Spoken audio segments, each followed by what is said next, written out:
Oh, hi! This week, we're gonna make a little tiny backpack. I'm so excited about this. This felt like one of those unachievable projects, and there's plenty of things I want to work on with this, but for a first attempt, with no pattern, just kind of winging it, I'm pretty dang pleased with what I came up with. It took me basically the whole day on Monday to make this, which I wasn't expecting. I thought it would go quicker, but there's just a lot involved and I was noodling around. There were more steps than I was anticipating. Multiple things I tried didn't work out, so I had to come up with some other creative solutions for things, but we got there in the end, as you can see. So without further ado, here's what you need. The basics were this strapping material, a couple of zippers. I have this duck canvas as the outer layer. I used an old flannel of mine as the lining. It's like very silky and soft and sleek. And I have a layer of foam in between the lining fabric and the outer fabric. I think that's all the things as far as like specific materials. And then obviously like scissors, pins, sewing machine, thread is helpful. Some patience perhaps. I started with this piece of cardboard that's the insert inside of like a dress shirt when it's all packaged. I rounded the top because most backpacks aren't super squared. And I was thinking I wanted the front to go right around to the back because the bottom, I didn't want there to be a seam here because it's where the most strain on a backpack goes due to, you know, gravity. Everything weighs down here and pushes on the seam and I didn't want anything there. So it's just one continuous piece. Cut this on the fold out of this wonderful fabric.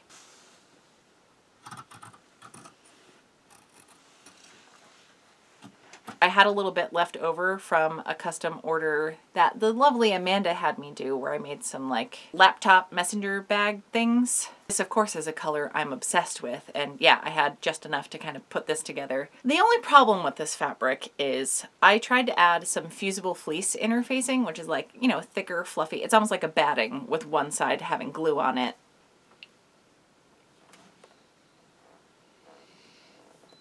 But it would not adhere to the duck canvas. I'm not sure why this is the case because like I've washed this fabric before, so whatever coating, preservatives, whatever goes on this kind of fabric at the store, I washed it out. It's much softer than it was beforehand. I did do a little test strip just to see like, is it the fusible fleece I'm having a hard time with or any kind of interfacing? And I put just a regular, you know, lightweight interfacing piece on some scrap. I got the glue to melt fine, but it immediately peeled right off, which like it shouldn't do that. So I decided to find some foam. Now listen, I used to work at a costume shop and you just have weird materials that you use in a place like this. So there was this dinosaur head that I was trying to find enough big pieces to use for this. I did want it to be one solid piece here. So when I couldn't use that from the dragon head, I found these foam pieces that used to be tentacles for an Ursula outfit, and there was plenty to go around for this.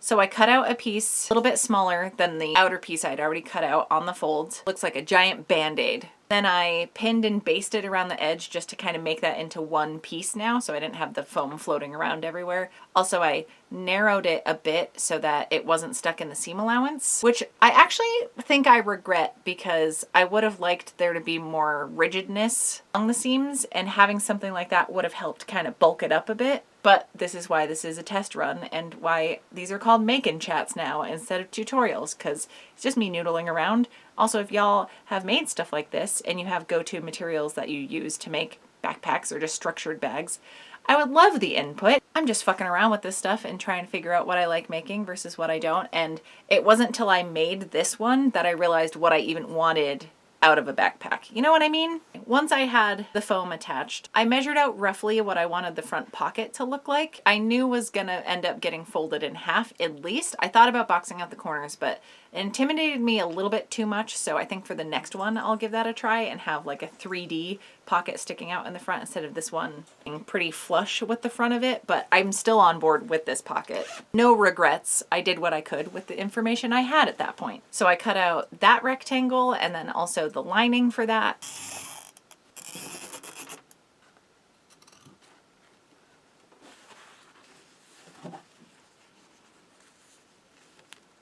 Then I sewed that together with a zipper, basically how I did last week's project, the little dog bag zipper pouch. Obviously didn't box out the corners. I kind of sandwiched all that stuff together. The only difference is I was able to keep the outer loop one piece and the lining loop one piece. That ended up working out really well, actually. I was surprised.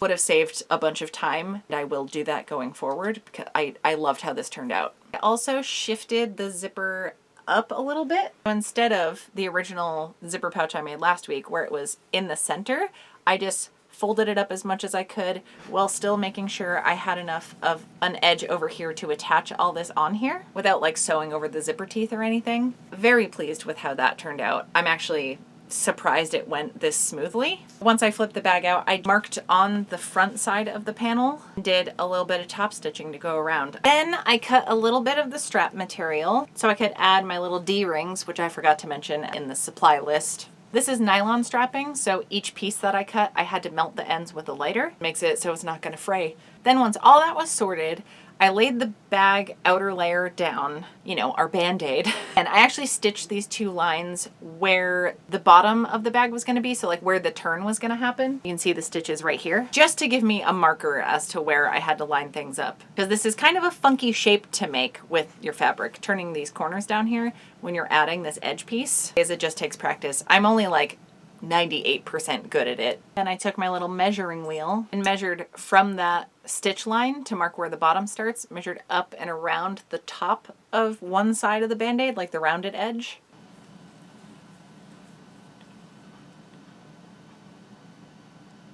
And the distance between those two lines that I marked the bottom edge is 3 inches. So when I cut my piece, I used the measurement that I just took with the wheel, added an inch so I could have seam allowance on both ends. And for the width, I had 3 inches plus ½ inch either side, so a total of 4 inches. I believe it was 4 by 28.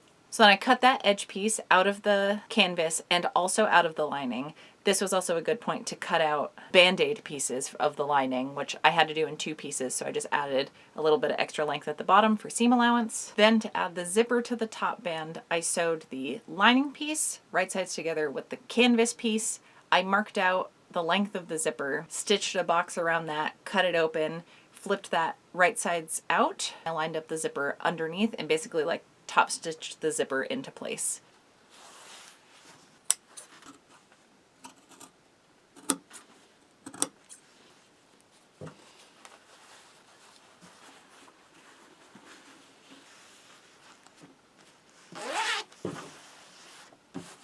It's a very unintimidating way to insert a zipper if you're nervous about it. I find that easier to wrap my head around than like adding a zipper to a waistband or something. I've done a more in-depth walkthrough of this process in other videos. I'll put one up here. Then once that was in place, it was a matter of attaching all of the pieces together. So I pinned the, well, actually used my craft clips. I clipped the shit out of the outer layers.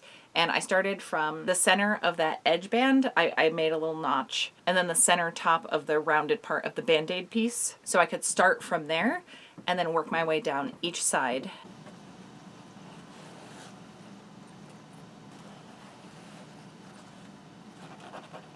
Oh, I took my time sewing this together. It is the part that kind of makes or breaks the project. So just be calm, put on some nice music that you enjoy. It's gonna be fine. It's not so scary. You just gotta take care while you're doing this part. And oh God, make sure the zipper is open. I cannot tell you how infuriating it is when you get to the end of this type of stitching. You're like, I have to unpick part of it because I fucked myself over. So always check it. Even if you've already checked it, just check it again. And then once I had the outer shell sorted out, I then attached all the lining pieces together, left a gap in the bottom seam so that I could flip everything back out. Oh, actually, I forgot. When I was sewing the edge band to the top of the Band-Aid piece, I cut a little backpack loop that's for like hanging on stuff, and then straps. I will say the one thing I need to correct here is the strap length. I'm just going to add a length down here because the backpack can be miniaturized, but the person isn't, so I need to make normal size straps for this. I can get it on, but it's like a little a little tricky. You know what I mean? It's just the most graceful part.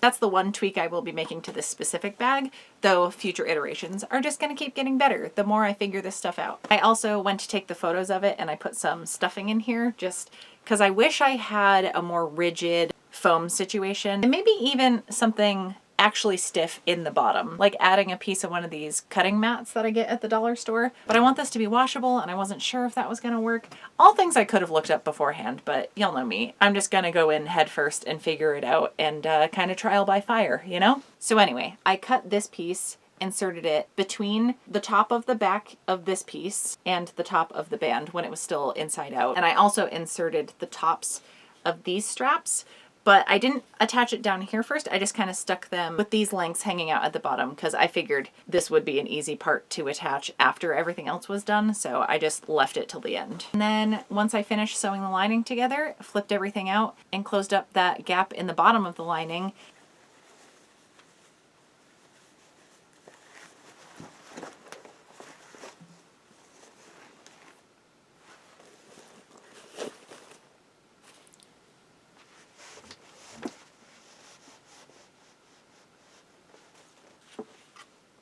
I'm not mad about how this came out, especially for a very first attempt and not using anybody else's information to do it. Just like, here's a shape I want to make. Let's try to make it happen. It just makes that part more exciting for me. There's like more novelty to it, where if I'm following step by step someone else's instructions, I don't know, it takes some of the joy out of it for me. Though I will love digging through some patterns that other people have, or like maybe watching other videos on making mini backpacks to get those like finesse bits better and look at how they went about certain steps differently than me, because I get overwhelmed when I haven't even attempted to do a thing before. It's like, it's too much to look at. Same thing with cooking recipes. I get halfway through the ingredients list and I'm already too overwhelmed to even read the steps on how to cook the thing. Or if I can just pick a couple ingredients I'm familiar with, maybe add one or two new ones, try something out with it, see how that goes, and then refer to various recipes to figure out what I like and don't like out of those. Once I get the basic framework down, then I can add bits and pieces to it as I see fit. I don't know why that's how my brain works. It is what it is. And right on cue, as I'm getting ready to wrap up the video, the bean has presented himself.